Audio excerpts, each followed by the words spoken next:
This is Karam from D5. I'm really excited to show you our smooth workflow with Revit. To get started, please install D5 Converter from Workflow section in D5 or from our official website.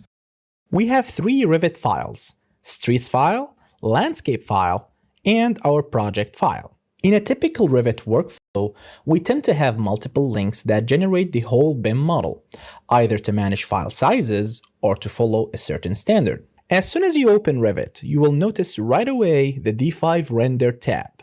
You'll also notice three buttons available: Start D5, which itself is the main initializer to D5 Render, Settings, and Export D5A. Before we start, let's get into the settings first. The first one is Use Survey Point. Now, this is a very important option to activate when using linked Revit files, especially if you want to have more freedom editing each file separately in Revit and sync them back to D5, retaining their correct coordination system. Of course, those files should share the same survey point. The next option is Use Consistent Colors.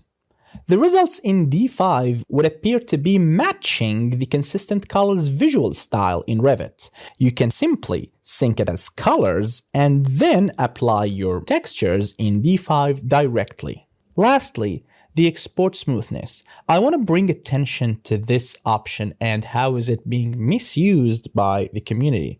Please do not increase the export smoothness unless you need it to.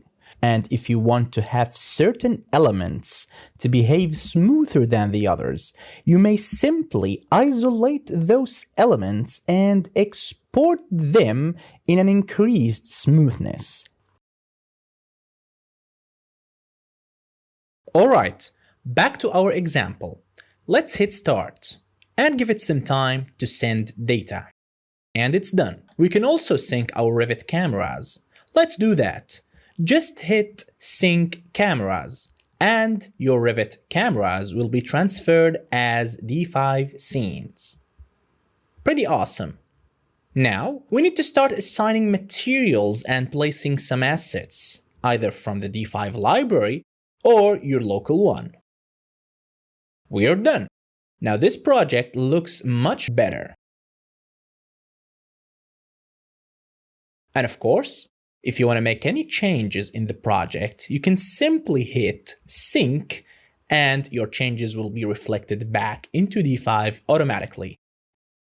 In this example, the design is good, but it looks like a bit dimmed. Well, basically, there are no lights. So we can either place those lights manually in D5, or we can use our already placed lights in the Revit model. To do so, simply hit Sync Lights.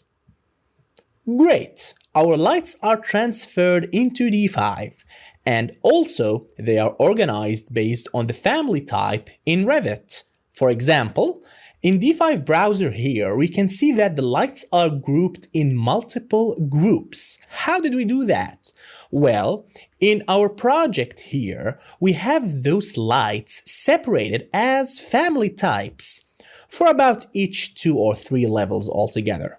So D5 respects this. It's really up to your imagination.